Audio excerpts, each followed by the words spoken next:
Actualité du net. ayca rebonjour Ndeya rebonjour Matar point du jour bi neexoon na lool macha allah espérant que aussi gars yi jëlee nañ si njëriñ. di wax ni lépp lu ñu si waxtaanee tamit intérêt population bi la. su ko defee ñu daal di xuus jàll rek dugg si internet bi xool lool lan moo fa gën a fës ki may njëkkee tey mooy Bougane Gueye Dany Gueye may sa jéeri moom itam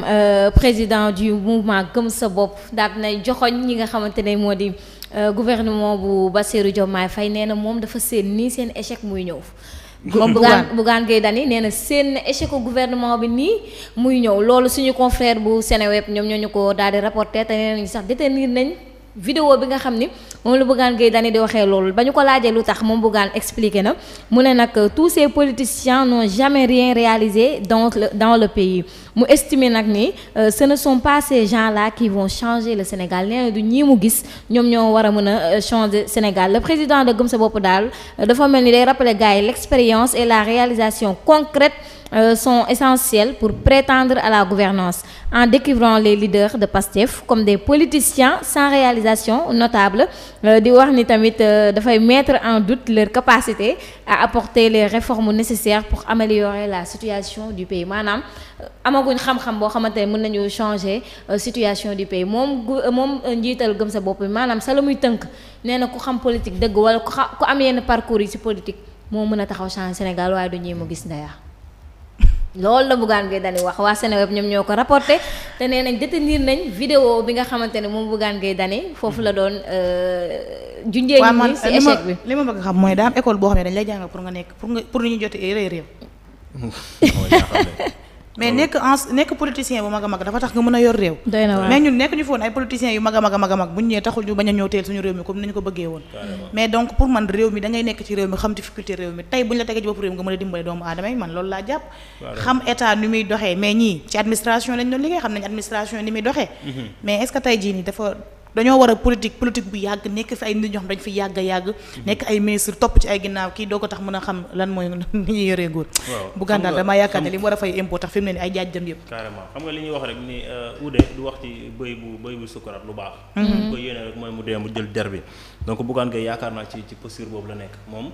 pourtant ñi muy xas ñoom la àndandoo di def politique moom ñi muy xas ba mu divorcé ak ñoom yàggul yaakaar naa bi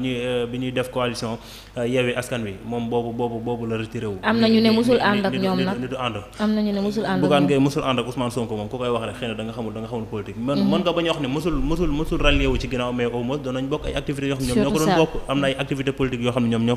fa doon nekkandoo. donc Bougane Gueye ñu bari ñu ko doon gis ci wetu Ousmane Sonko lañ ko doon gis wala ci groupe bi nga xam ne ñoom moom lañ amoon. donc tey bu demee bay wax li ça veut dire que ni xëy na bi mu nekkee ak ñoom wala bi nga xamee ne mi nga ànd ak ñoom di def wàllum politique boobu xamu ko woon Sénégal nag loolu lañ fi xam malheureusement tey boo demee ba ànd ak nit ki àndatoo ak moom da ngay xool nan lay def ba échec te loolu yaakaar naa war na fi mën a jógee tey mën nañu wax que ni rek dafa nekk ci benn maire boo xam ni ni ñu acharné woo ci kawam peut-être ci wàllum impôt di ko teg ay daan wala di convoquer ay nitam di leen convoquer ngir yenn mbir yu ñu wax xëy na moom colère boobu la am ba tey ci xolam te ça se comprend tey mën na taxaw tamit taxawaay opposant di classe li nga xam ne mooy du gouvernement te loolu yaakaar naa kenn du ko bañal ndax benn mbir la boo xam ne c'est la démocratie ci la bokk donc man rek li may bañ rek mooy wax boobu muy wax mu bañ a doon wax boo xam ne wax bu dëggu la ci moom mais mu teg ko ci politique wala mu teg ko ci li nga xam ne mooy di posture opposant mais tey nit ñi gis naa seen échec tey Bassirou Diomaye Faye bu échecé ak Ousmane Sonko yaakaar naa ne échec galuñu leen parce que ñoom li ñuy am nañ ko déjà bu ñu jógee ci réew mi seeni activité ñu ngi koy doxal donc Sénégal moom mooy échec donc yaakaar naa boo yéenee bu Ousmane Sonko wala Bassirou Diomaye Faye mu échec yaakaar naa Sénégal nga yéene échec donc waroon na amee beneen manière boo xam ne mën na ko tenir donc li ñuy wax ci ñoom tout le temps mën nañ ko jàpp politiciens seen intérêt lañ fi toog mais xool ñu intérêt sénégalais exactement donc sànq ci lancé boobu laa nekkoon sànq loolu rek laa doon wax tey ñoom dañuy gis que ni lu ñuy def rek bu seen intérêt nekkul wala ñu xam ni état bi fi nekk ni amuñu ci benn privilège mën nañu ci occuper benn poste da ngay gis que ni dañuy lancer ay pic donc daal jotul jamono ji pour ñu mën a yëkkati yenn kàddu yi jëmale ko ci gouvernement te yaakaar naa moom échec ci yàlla lay jógee mais pas ci ay nit nañ leen ñaanal rek ñu réussir réussir parce que bu ñu réussir yaakaar naa sax dafa teel ndax defaguñ fi 1 an wala 2 ans. Sénégal la ñu réussir. J'aurais bien aimé ñoom ñu juger leen ci bu ñu fi defoon 3 ans wala 4 ans. ñoo ñu xam ni peut-être 4 ans yi ñu fi toog yëpp amul ñu njëriñ. mais ci 2 mois moom mënaguñ fi gis benn échec donc Guèye Dany ñu delloosiwaat xelam rek fay li nga xam ne mooy impôt yi. nekkaat ci lim nekk kon ne lancer politique am bu fekkee carrière politique am daf ko bëgg a continuer mu continuer ko te génn ci yile détails non amul sens toog di wax ay mbaaru sa impôt yi ñu ko teg nañu fay suñu impôt yi ñu ko wax moo tax muy wax ni parce que parfois nit mën nga dem ay daan topp la ba dootoo voilà quoi politique seen dafay war a jeex da ay sama intérêt laa jiital ay lii nii dafay war a jeex bugaan kiyéeti doon na benn mbir boo xam daal moom du c'est pas une bonne communication donc il fallait juste revoir manière bi nga xam ne moom la doon traiter information mën na wax que ni ñi fi toog awma ci ñoom yaakaar wala boog ni ñu nekkee nii di doxalee baaxul mais gis naa seen échec moom sama xel dalu benn voilà gis naa seen échec moom échec sa balaa nga koy gis si nit ki day fekk ni ba ne ñii ma gis doo ma ni ñoo mën a doxal Sénégal carrément mais waaw yow kay toogal xool rek suñ doxalul sax ñu ne bëggaan a wax dëgg carrément am nañ sénégalais bu nekk am nga sa droit de vote donc tey bu ñu leen fi tegee 5 ans yi leen fi teg doxaluñu wala li ñu doon xaar ñoom gisuñu ko ñu fal ko moom pourquoi pas le président Bougane bu fekkee am na xëy na moom ku dem bay xas nit ki am nga yow compétence yi war te yaakaar naa yow dañ la fee bàyyi fal leen waaw ci li ma ci yaakaar moom toute façon gëm na boppam moom gëm sa bopp la bokk te voilà de moom xëy na am na compétence yi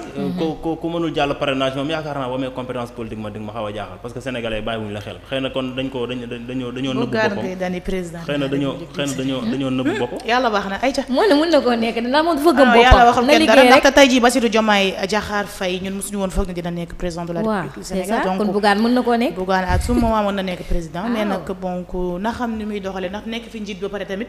ñu lay génnal ay vidéo nan la yaa fi waxoon lii parfois dafay xaw a doy waar il faut ñuy maytu vaar ñun suñu mbokk politiciens sagam ñeneen ñi dul politiciens ñooy maytu vaar sax jamono ji waxatuma la ak ñoom ñi nga xam dañu soxla carrière di ñaan ngir nekk président de la République ci bile réew ñu daal di dem ci coalition sénégalais yi nga xam ne rek dañuy lutte contre la lutte pour ñuy palestiniens yi waaw jamono ji na mel na ni guerre ba sa Palestine sénégalais ñoom tamit taxaw nañ tembe ngir gunge leen naam organisé woon nañ fi benn marche mais cette fois-ci dañoo gën a defaraat seen ndëgër laay rek pour jàmmaarloo ak waa Palestine waa coalition sénégalaise pour cause palestinienne en collaboration avec d'autres organisations de la société civile organisé nañ nag benn conférence de presse pour dénoncer les actes de barbarie perpétrés par Israël